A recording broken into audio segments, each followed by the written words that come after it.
Welcome back. Today we're talking long-term review of the best Aputure 120D alternative.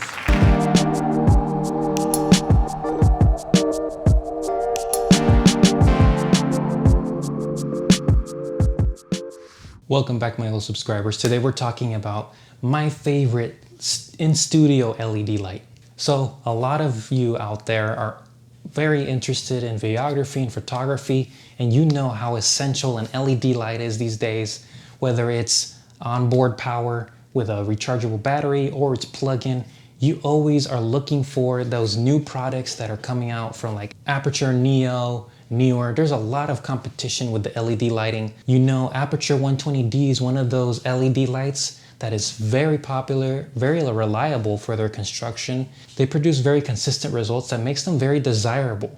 Making them desirable means the price is also up there. And so a lot of people can't afford, you know, an expensive $800 LED and upwards of that sometimes. And I was really excited to find the Pixel 100. I was very excited to find an LED that competes with Aputure and all of those LED lights and even looks like Aputure. Whether it's copying or not, I don't mind because the price is great and the results are amazing. So I'm talking about this LED light. It's called the Pixel, that's the brand. And I'd say it's equivalent to the 120D in terms of looks and power.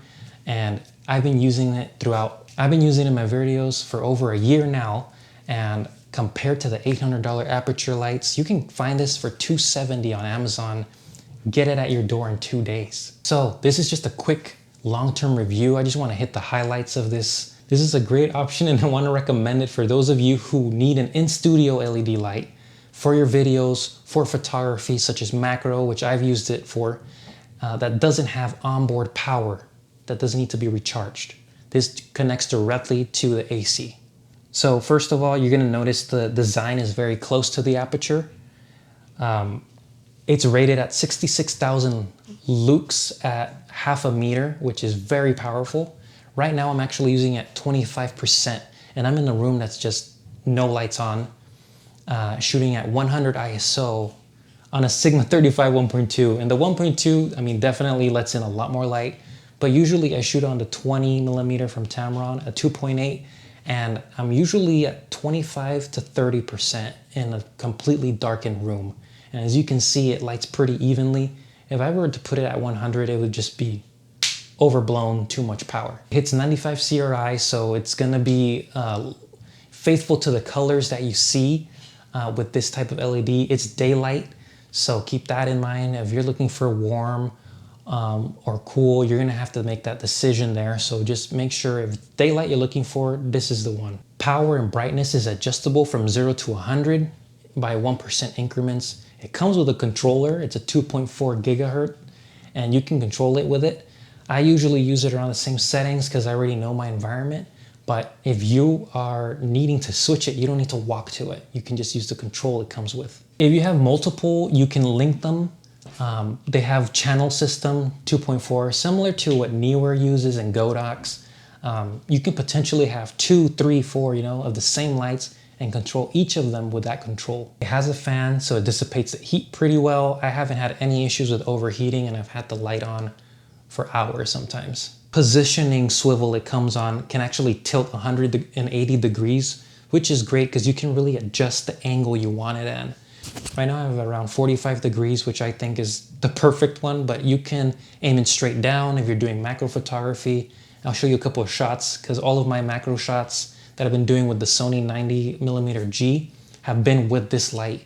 It's made my work so much easier to take macro shots in product photography because I don't need to worry about evenly lighting the subject because this LED has a Bowens mount, which is pretty universal. And I'm using a quick glow pop from Adorama, and it's very portable, so I'll show you a couple images on that.